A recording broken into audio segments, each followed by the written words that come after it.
Assalamualaikum warahmatullahi wabarakatuh.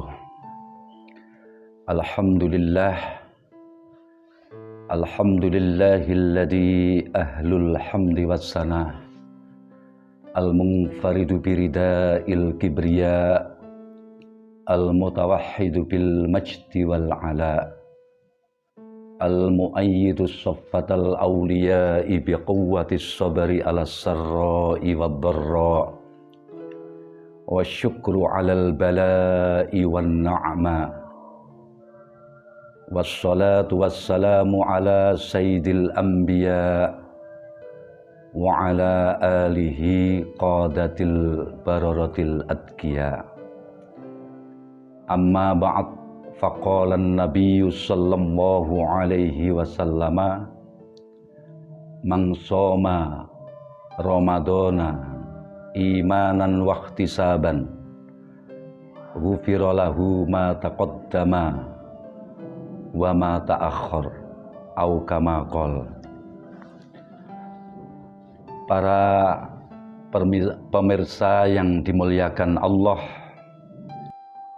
kita harus bisa mensyukuri nikmat Allah Subhanahu wa ta'ala, di mana nikmat itu kalau kita bagi menjadi tiga hal, sebagaimana yang diungkapkan oleh Asy-Syaikh Al-Munabbi. Beliau mengatakan wa kanat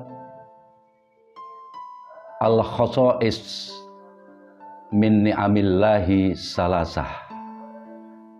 Keistimewaan berbagai nikmat dari Allah itu ada tiga. Awwaluha ni'matul iman. Yang pertama adalah nikmat berupa iman. Allati la tatimmu biha ni'matun illa biha. Yaitu suatu nikmat yang hanyalah sempurna kecuali dengan nikmat iman itu.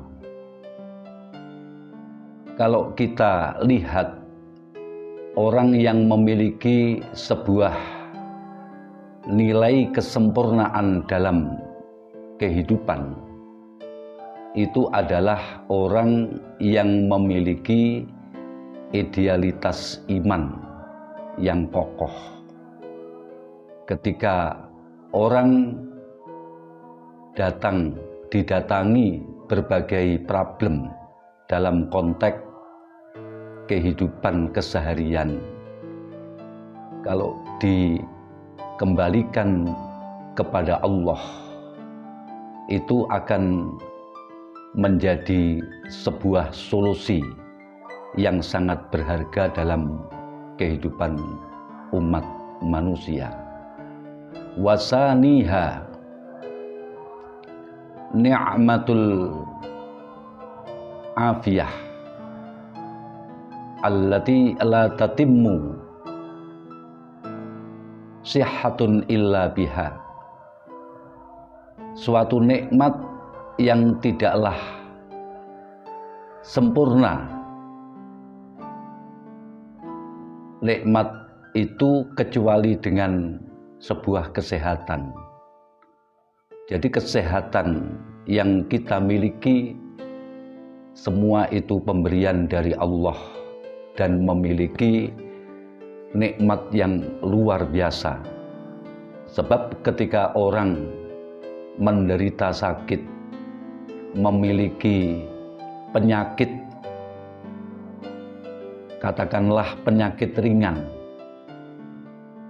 penyakit gigi, maradul asnan misalnya, itu sudah sulit untuk belajar kalau bagi orang yang muta'alim, sulit bagi orang yang mengajar, bagi orang yang mu'alim, sulit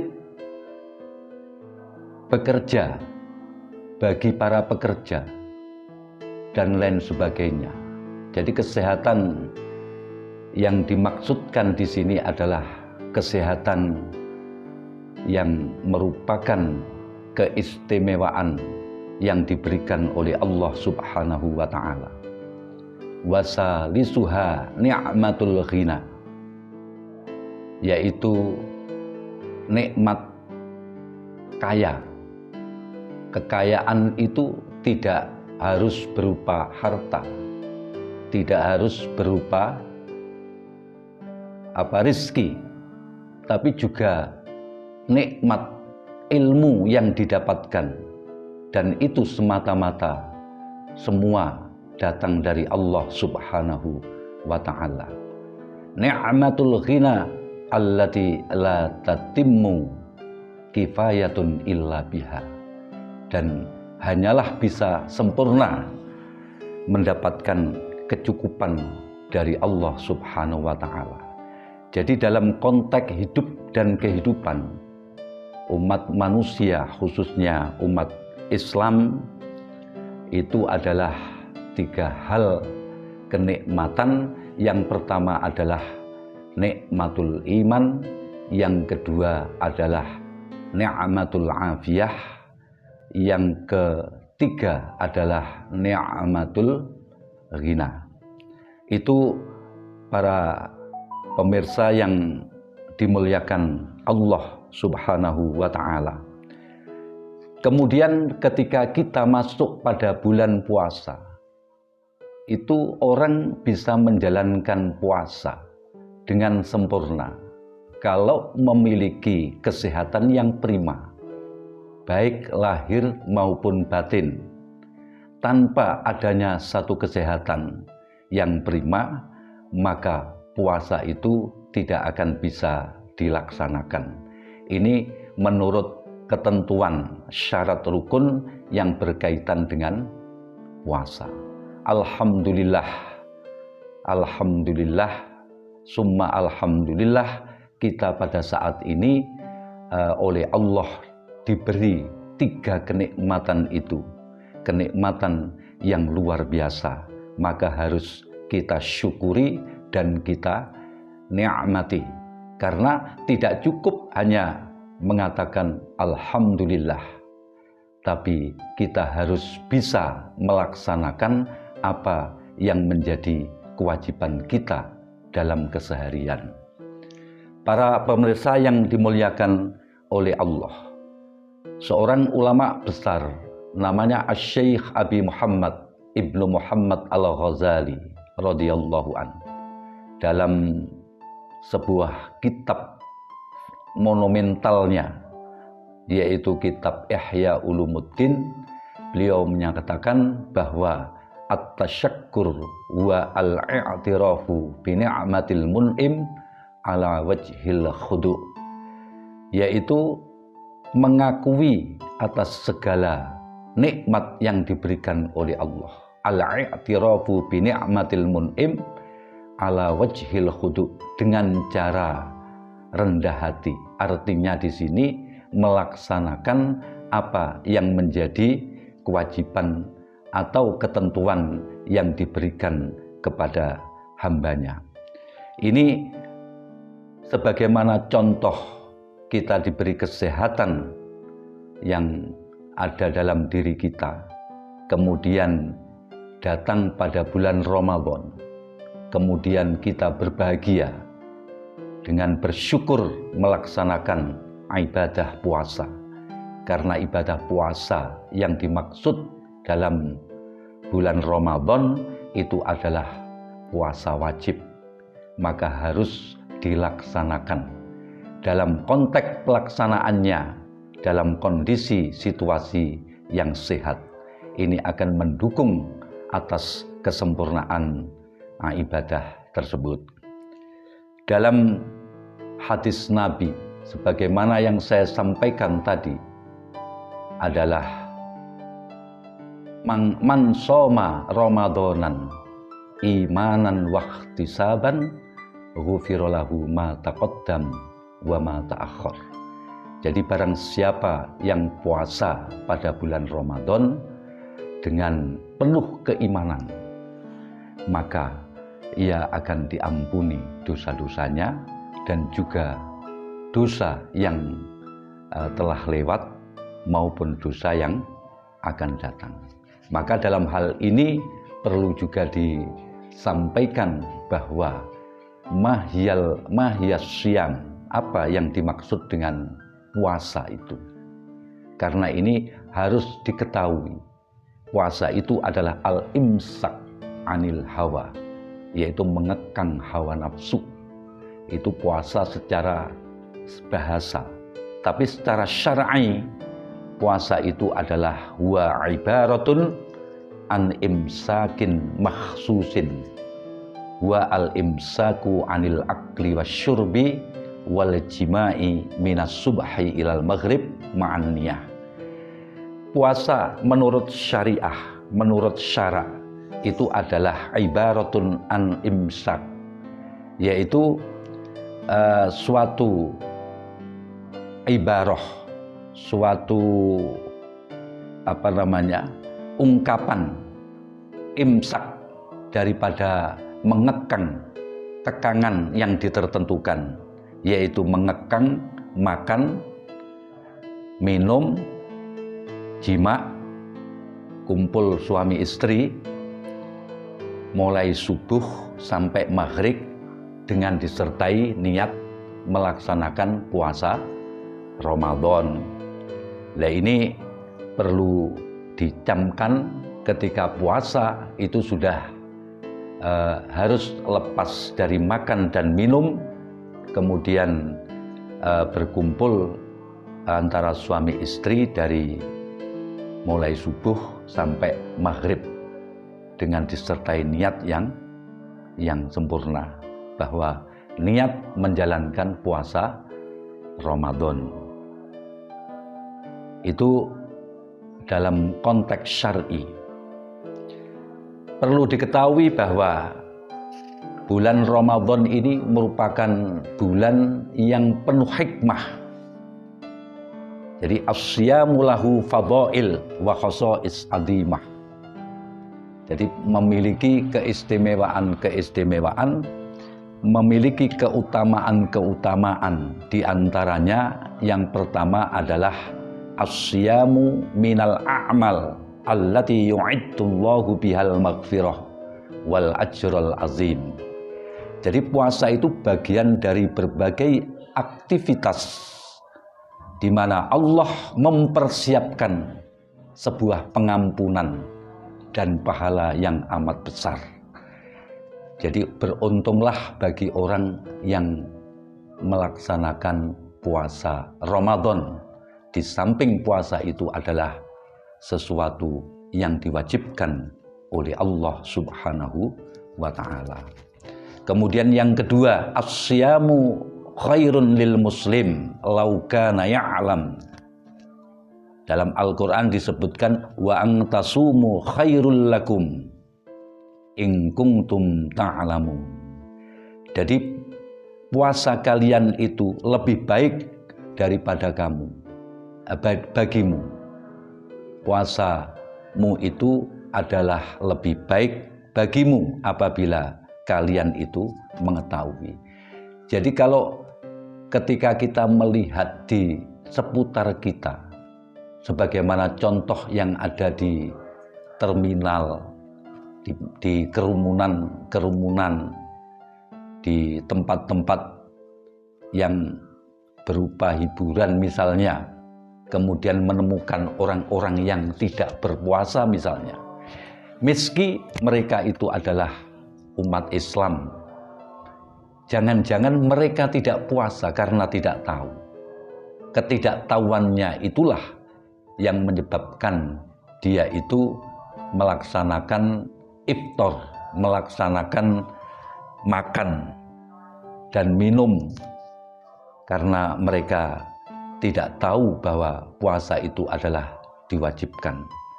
Jadi wa antasumu khairul lakum in kuntum ta'lamun.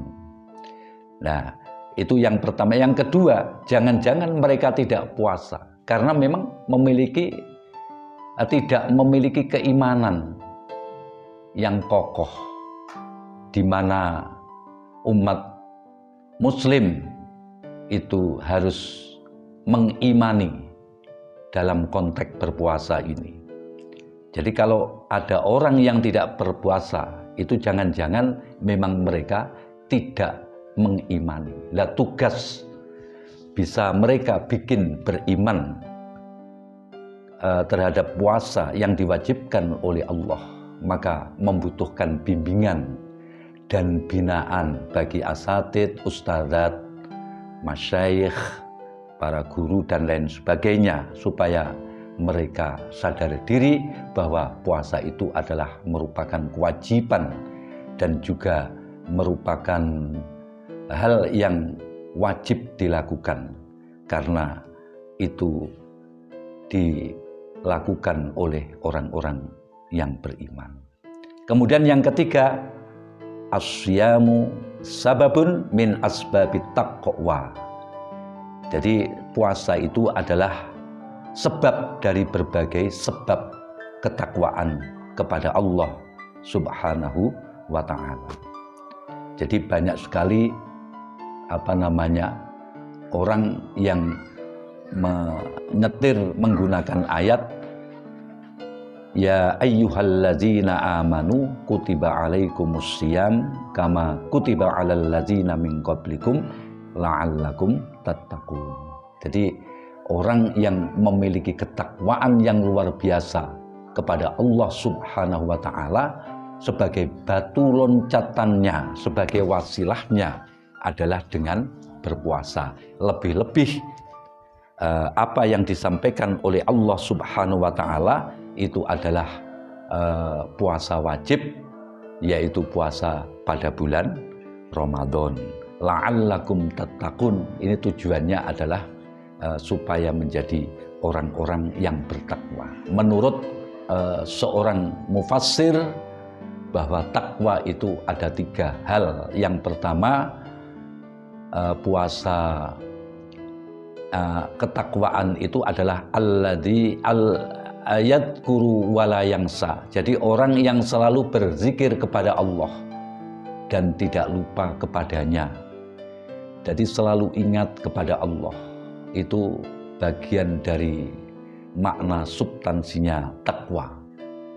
Dalam keadaan apapun, alladzina yadhkurunallaha qiyaman wa qu'udan wa 'ala junubihim wa yatafakkaruna fi khalqis samawati wal ardh rabbana ma khalaqta hadza batila. Jadi zikirnya itu dalam kondisi apapun, dalam kondisi berdiri, dalam kondisi duduk, dalam kondisi berbaring, itu selalu ingat kepada Allah. Jadi orang yang seperti itu masuk kategori takwa kepada Allah. Kemudian yang kedua adalah yashkuru wala yakfur.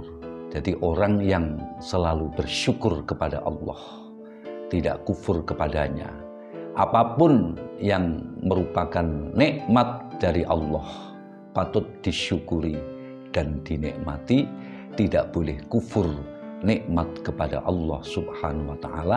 Yang ketiga, yuti'u wala ya'si, yaitu orang yang taat kepada Allah Subhanahu wa ta'ala, tidak orang yang maksiat, pembangkang. Jadi Allah itu punya banyak ketentuan, di antaranya puasa pada bulan Ramadan. Ini berarti harus ditaati. Perintah Allah harus ditaati, perintah Rasulullah harus ditaati. Tidak boleh maksiat atau membangkang. Ini yang perlu dibuat catatan tentang keistimewaan puasa. Yang keempat adalah as-shaum junnatun. Puasa itu sebagai perisai, benteng. Yustajannu biha al-abdul muslimu minan nar. Yaitu dengan puasa, dengan di mana seorang hamba yang muslim itu adalah mendapatkan tameng dari api neraka. Ini kalau orang yang betul-betul melaksanakan puasa sesuai syariat Islam yang dibawa oleh baginda Nabi besar Muhammad sallallahu alaihi wasallam. Jadi sangat-sangat beruntung kita bisa sampai dan menemukan bulan yang sangat istimewa, yang memiliki penuh keistimewaan, yaitu min ayyamina syahri Ramadan. Mudah-mudahan kita oleh Allah Subhanahu wa Ta'ala pada 10 awal bulan Ramadan kita diberikan rahmat oleh Allah Subhanahu wa Ta'ala. Kemudian di tengah-tengah 10 hari di tengah pada bulan Ramadan kita diberi maghfirah, ampunan Allah Subhanahu wa Ta'ala. Kemudian pada akhir 10 bulan Ramadan kita dibebaskan oleh Allah dari api neraka. Itulah sesungguhnya merupakan kemerdekaan umat manusia, dan semua selalu diberi kesehatan oleh Allah, diberi perlindungan oleh Allah, diberi kemampuan untuk menjalankan kewajiban kita sebagai umat Islam, menunaikan ibadah puasa pada bulan Ramadan. Mudah-mudahan kita semuanya oleh Allah diberi anugerah dan diberi husnul khotimah. Itu barangkali yang bisa saya sampaikan pada kesempatan kali ini. Bisa jadi nanti kesempatan yang lain bisa disambung lagi. In kasurat khata'i kasuratan falaqad aiqantu bi anna affakumul a'dham wallahul muwaffiq ila aqwamit thariq. Wassalamualaikum warahmatullahi wabarakatuh.